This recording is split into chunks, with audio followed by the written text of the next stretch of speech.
Champion na naman si Magnus sa Norwich Chess 2025. Sobrang exciting po ng last round. Ginawa ko po ng video kung paano niya sinurvive yung completely losing position niya kay Eric Gaisi, no? Ngayon, ipapakita ko naman yung kabilang laban between Grandmaster Fabiano Caruana at Grandmaster Gukesh. Kasi si Gukesh, halos mag-champion din eh. Ano bang nangyari sa laban nila? Ito po, no? Puti po dito si Fabi nag-E4, E5, Knight F3, Knight C6, and then Bishop C4. Pagka Bishop C4, Knight F6 lang. Sinagot po ng D3, and then, ito yung weird na tira ni Gukesh, oh. Grabe yung mga preparasyon ni Gukesh, no? 8-6 lang. Out of nowhere, 8-6 lang, nagkunat. Tapos pagka 8-6, ito naman si Fabi, A3 lang. Nagkunat lang din. Aba, kunatan tayo pareho. Anyway, pagka H3 or A3, nag-G6 si Gukesh intending to go Bishop G7 yan. So, sinagot po yan ng Knight C3, Bishop G7 na nga. And then, nag-H3 lang. Napaka-weird na mga tira nila. Sa totoo lang po, no? Yung mga ganyan tira, dinidiscourage ko po yan sa mga beginner. Kasi, pawn moves lang eh. Dapat develop minor pieces castle early. Pero, grabe preparasyon nila eh. Anyway, nag-D6 lang po si Gukesh na sinagot po ng Bishop E3 development. Nag-A6 lang. Napaka-weird po ng mga tira. A6 lang. Pagka A6, nag-queen dito eh. Ito, no? Tingin ko yung A6 waiting move eh. Gusto niya mag-castling, tapos saka siya magka-castling. Pero si Fabi, queen dito, aba, gusto siguro dito, hindi ka ngayon makapag-castling din sa kingside itong si Gukesh dahil may hataw po sa 8-6 eh. Ang ginawa po niya, nag-bishop e6, hinamon yung bishop, nakinapture, binawi, and then nag-knight lang sa may e2. Talagang hindi pa rin nagka-castling. Pero pong si Fabi, anong intention niyan? Dalawa po nakikita ko, pwede po siyang umikot dito. Pangalawa, baka gugustuhin niya po, no? Di ako sigurado dito, mambomba dyan. Sa may gitna or sa queen side. Anyway, nag-G5 si Gukesh, sinagot po ng Knight G3 na nga. And then nag-Queen D7. Bakit? Queen side ata magkakasling. Kasi kung magkakasling ka sa king side, ang bilis po ng barag eh, no? May H4 agad eh. Weak po yung king side. Kaya nga po pagka Queen D7, nag-C3 naman. Ito pong si Fabi, ayan yung sinasabi ko. Ang intention siguro magdi-D4 or magbi-B4, aatake. Ito naman si Gukesh nag-castling na nga, and after castling, B4, ayun na. So, si Fabi, aatake sa queen side. Hindi man nag-casting sa king side, sa queen side, aatake pa rin. So, dito po si Gukesh, hindi naman pwede maghintay ka lang atakihin. Kailangan ko counterplay ka D5. Ayan, number 1 engine move yan. Na sinagot po ng queen, E2 lang. Ayaw niyang mapalit yung reyna. Okay? So, pagka kung ito nag-D4 si Gukesh na hindi na daw ganun kaganda, ibalik ko lang po, ano, ang tamang tira daw is G4. Yun daw. O kaya Bishop F8, lumipat ka dito. Pero yung D4 daw, slightly better for white. Ang ginawa po dyan, tinakes lang pagkabawi and then umatras lang yung bishop. So, ang nangyari po kasi, close yung gitna. Bakit lamang po ang puti? Dahil yung bombang gagawin po sa may queen side, eh nandyan at delikado po ang black dyan. Ang ginawa po ni Gukesh na queen E7, pagka queen E7, rook lang po sa may B1 na sinagot ng knight D7. Kaya pala gumalaw yung queen, yung knight yung iikot. No? Knight yung iikot. Anyway, after knight D7, saka nag-castling si Fabiano Caruana. Wow, magka-castling din pala pero sa king side. Nag-knight to E5 naman itong si Gukesh na tinirahan lang ng knight H5, hitting the bishop. Pagka knight H5, kinapture po yung kanyang kabayo, binawi of course, and then saka nag-bishop E5. After bishop E5, tumira po ng B4 si Fabi na hindi daw ganun kaganda, na equalize daw. Ibalik ko lang po ng konti kasi dapat daw A4 muna saka B4. Anong pinakaiba? Pagka B5 kasi, B5 pala yan, may takes and then rook takes, may kain sa A3. Kasi hindi naman mapipigilan yung B5, so supposed to be, wag mo daw ibigay itong pawn. Anyway, kahit ganun pa man, ang hirap pong laruin sa side ng black. One pawn up yung black, pero pagkatira po ng rook C1, ayan o, ang daming threat eh. May ganito, may ganyan, o, di ba? Kaya nga po napilitan yan, mag-rook doon, inatake yung reyna, tumakbo lang sa may E2, and then umatras na yung bishop. Pag atras ng bishop, E5 ang tinira ni Fabi na kung saan talagang inaatake itong bishop at saan pupunta, pwede po umatras eh. Pwede din dito, dito.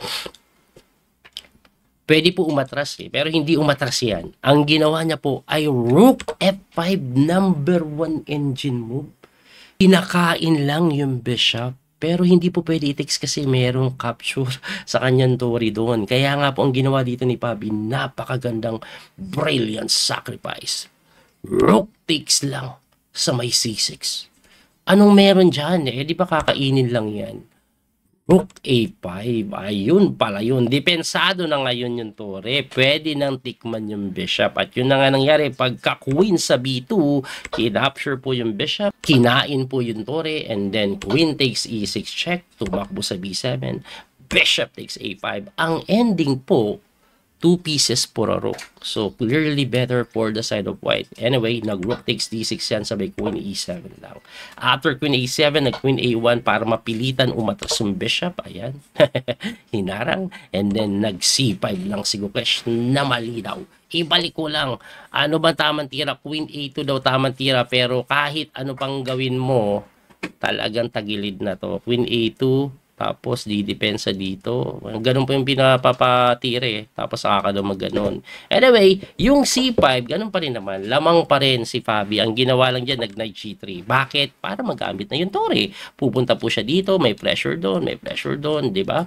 Ang ginawa po niya, nag-rook C6. Para saan ang rook C6? Para pagka C4, ayun, makakapag-create po ng pass pawn na tinirahan lang ng king to h2. Kining mo ba lang? Para hindi po ito nakapin at magamit na. Anyway, nag-queen a2 po yan, nasinagot lang ng knight to e4. Ayan, activating the knight. Natinirahan ng queen to d5, nasinagot ng f3 lang. Para magamit na po dito. At kung titingnan nyo po yung oras nila, less than 10 minutes na lang si Gukesh, 12 minutes pa si Fabi. Move 37. Ang ginawa po dyan ni Gukesh, nag-c4. Pagka C4, queen check. Para libre yung po, no? Anyway, nag-king move, and then tinirahan po ng queen to A4. O, para saan yung queen A4? Ba't di na lang to kinapture? Eh, anong mangyari pag kinain ito? Libre, hindi po tiniksen na kasi may ganito. Check dito, and then check. Uy, coach, binibigay mo yung kabayo. Libre kasi yung reyna. Yun. Kaya balik tayo doon, hindi po tiniksen. Ang ginawa, nag-king move ulit, bumalik na kung saan Bishop F2 lang yung tinira ni Pabi. Bishop F2. This is move 40 na. So, magkakaroon na po ng increment na 10 seconds per move. Ang ginawa po ni Gukesh, kinapture niya po yung pawn. Nakinapture naman po yung pawn sa may D4. Tapos, may threat pa po siya na ganito na naman. No? Ayan, no? Ay, mali pa yung arrow. Ganyan, no? Yun na naman. Kaya po nag-rook A6 yan para hindi makacheck. Na-check lang po sa B4. Tumakbo yung king. And then, nag-check na naman. Umangat yung reyna para iharap. Umiwas yung reyna, nag-queen lang po sa may C5 na sinagot ng rook E6. Alam niyo intention ng rook E6. Kakainin niya po and then itutulak. Anyway, ngayon po, ang oras ni Gukesh, 26 seconds na lang. Si Fabi, 7 minutes pa. Pagka rook E6, nag-queen lang po sa may C4. Para pagka-takes mo, ika-capture, tulak, mababantayan pa rin. Diba? Anyway, nag-rook D6 yan. After rook d6, nag-bishop to e4. Yan, di pa ganun katama eh. Ang tama daw, bishop e3. Anyway, pagkatira po niyan, nag-rook to d4, hitting the bishop at eto na. After rook d4, 15 seconds na lang si Gukesh. Dito ako bilib kay Gukesh. 15 seconds na lang si Gukesh pero pinapahirapan niya pa rin. Ito pong si Fabiano Caruana. Inaatake niya po ngayon yung bishop na dinipensahan ni Pabi ng mali. Siya po ay nag-F4. At pagka F4, tingnan nyo yung bar, unti-unting napunta sa gitna. Very equal daw. At ang tamang tira dyan, dito lang. Nakita. Ngayon, eto kasi kasunod yan eh, Bishop takes C7. Ayun, no? Yun po yung ginawa eh. Ngayon, after Bishop takes C7, sobrang tabla pala ito kung makikita ni Gukesh yung tamang tira. Kaso, with 13 seconds on the clock, siya po ay nag-promote na kung saan talo agad. Bakit? Pagka-takes po kasi, capture doon, akala mo lamang ka, quality up, kaso may knight C3. Hataw, talagang dadali. Example, pumunta ka dito, atakin mo muna yung reyna, may check eh, tapos kain na reyna mo. At dahil doon, talo. Ngayon, balik natin, no? Balik natin kasi talagang malungkot si Gukesh dito kasi drawish pa pala ito. Ang tamang tira pala, capturein mo lang. Iisipin mo, one piece up, di, may takes na ganun eh. And pagkaharang mo na ganun, wala, kahit daw king C7 ka lang, drawish pala yan. Sugswang pala yan, di makagalaw yung king. Hindi makagalaw yung king kasi every time na, let's say dito, para lang sana, ano, no, bantayan, para makagalaw ka, isa-sacrifice. Isa-sacrifice, king C6 lang, o takbo ka, sacrifice. Grabe, drawish pa pala. Drawish pa pala. At alam nyo ba, kung nakita ni Gukesh yung panabla na yan, ang mangyayari po, mag-Armageddon. Ang nangyari kay Magnus, natalo ng Arma kay Arjun. Kung nanalo naman si Gukesh sa Arma against Fabi, tay sila ni Magnus, magkakaroon pa sana ng playoff. Ang nakakabilib lang dito kay Gukesh, laging losing pero, ano no, talagang kung dumipensa, halos makasurvive pa. Talagang sobrang kinapos lang sa oras sa pagkakataong ito. Kaya hindi niya na nakita yung mga ganun. Anyway, congratulations ulit kay Magnus. Abangan po natin yung susunod na torneo. Magkakaroon po ng World Rapid and Blitz this coming June 11. Team Championship. Kasali si Wesley at ibang pang malalakas na player. Abangan nyo po yun. Ulito po nyo Coach P. Master Daniel Causmo. Hanggang sa muling pagkikita. God bless po mga kabiyahe. Don't forget to like and share. Follow and subscribe. Bye-bye. That little mouse, cause I'm an albatross.